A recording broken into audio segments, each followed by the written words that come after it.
کتابوں میں ان کا ذکر، ان کی نشانیاں واضح، آنے والا اس شان سے آ رہا ہے کہ زمانہ منتظر بیٹھا ہے ان کا۔ بحیرہ راہب، جس کا نام تو کچھ اور تھا لیکن بحیرہ کے نام سے معروف تھا، کہتے ہیں کہ اس نے مذہب کی کتابوں میں پڑھا تھا کہ نبی آخر الزمان جلوہ گر ہوں گے اور مکے سے شام کی طرف جائیں گے، تو وہ راستے کے اندر ایک جگہ کلی ڈال کر کچھ خدام کے ساتھ وہاں رکا ہوا تھا۔ مقصد کیا تھا کہ کبھی تو گزریں گے اور میں ان کے دیدار کی دولت سے فیض یاب ہو جاؤں گا۔ مذہب کی کتابوں میں ساری نشانیاں اس نے پڑھ رکھی تھیں۔ وظیفہ کیا کرتا ہے یہاں بیٹھ کے؟ صبح ہوتے ہی مکان کی چھت پہ چڑھ جاتا ہے، اپنی اس کٹیا کے اوپر چڑھ کر کے حجاز کی طرف آنے والے قافلوں کی راہیں تکتا ہے۔ قافلے گزر جاتے ہیں، شام کو پھر نیچے آ جاتا ہے، اگلے دن سویرے پھر یہی عمل شروع ہو جاتا ہے۔ شب ہجر کی سختیاں کوئی اس سے جا کے پوچھے، تیری راہ تکتے تکتے جسے صبح ہو گئی، مدتیں بیت گئی، ماہ و سال گزر گئے۔ ایک دن وہ اپنے مکان کی چھت پہ چڑھا ہی تھا تو ایک قافلہ دکھائی دیا۔ اس نے کیا منظر دیکھا کہ دائیں بائیں کے درخت سجدہ کناں ہیں۔ سمجھ گیا میرا مقصود آ گیا ہے، جس کے لیے انتظار کی گھاتیں تھیں، جس کے لیے منتظر رہا شب و روز، جس کے لیے راستے میں کلی ڈال کے بیٹھا ہوا تھا، وہ مقصود، وہ گوہر مراد آج نصیب ہونے والا ہے۔ تو جلدی سے نیچے اترتا ہے اور اپنے مصاحبوں سے کہتا ہے جلدی جلدی اس قافلے والوں کا کھانا تیار کر دو۔ کہا کہ پہلے بھی قافلے گزرتے ہیں، یہاں رکتے بھی ہیں، آپ نے کسی کو پوچھا بھی نہیں ہے۔ کہا بس آج کسی کی طفیل ان کو کھانا دیا جا رہا ہے۔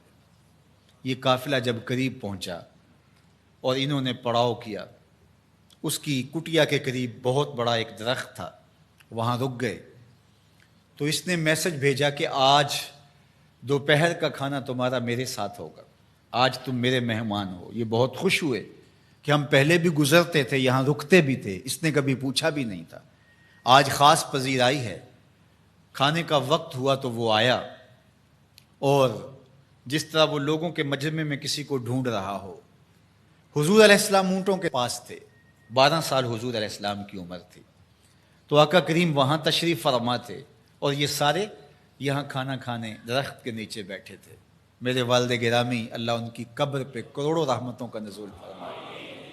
تو یہاں ترمذی شریف کے اندر تفصیلی واقعہ موجود ہے، اس میں عربی الفاظ جو ہیں ان کا ترجمہ اپنے لہجے میں وہ یوں کیا کرتے تھے کہ وہ بحیرہ راہب آ کر کے ان سے کہتا ہے کہ بارات آئی بیٹھی ہے، دولہا کہاں ہے؟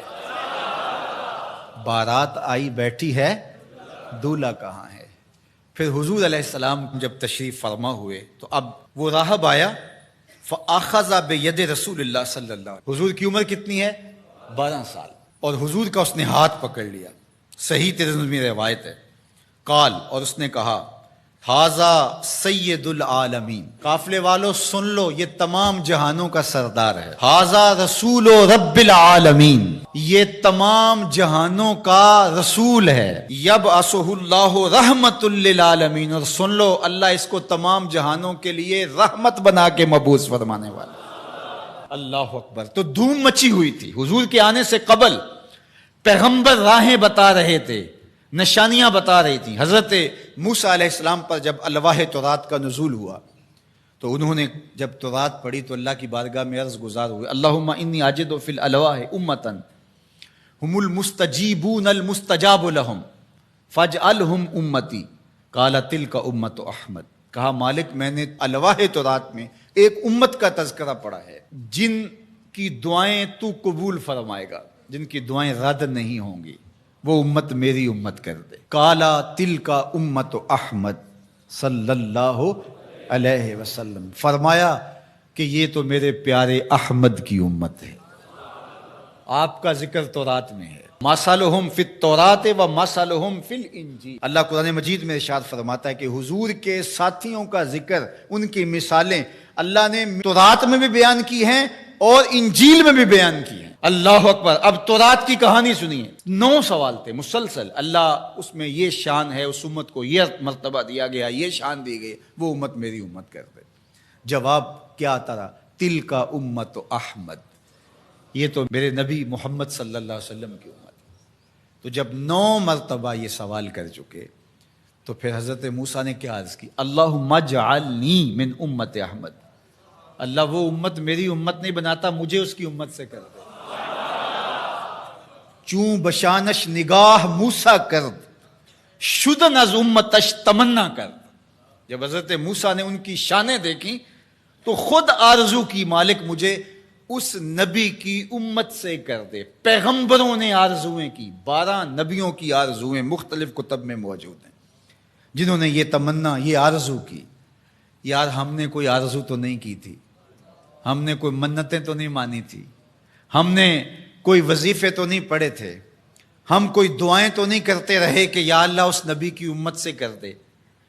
ہماری آنکھ کھلی، مقدر جاگا۔ ہمارے والد صاحب مسجد سے مولانا کو بلا لائے، اس نے کان میں آ کے کہا مبارک ہو تو حضور کا غلام بن کے آ رہا ہے، شاہوں سے ملا ہے نہ تونگر سے ملا ہے، اللہ کا عرفان اسی در سے ملا ہے۔ اوروں کو ملا ہے تو مقدر سے ملا ہے، مجھ کو تو مقدر بھی تیرے در سے ملا ہے۔ یہ میرے اور آپ کے بخت کے ہم حضور کی امتی۔ میرے والد گرامی جھوم کے پڑھا کرتے تھے محمد جانے جانا ہے، پیغمبر ہو تو ایسا ہو۔ محمد جانے جانا ہے، پیغمبر ہو تو ایسا ہو، رسولوں کی بشارت سے مبشر ہو تو ایسا ہو، امر توقیر کا سب کو موکر ہو تو ایسا ہو، کیا ہم کو غلام ان کا مقدر ہو تو ایسا ہو، کیا ہم کو غلام ان کا مقدر ہو تو۔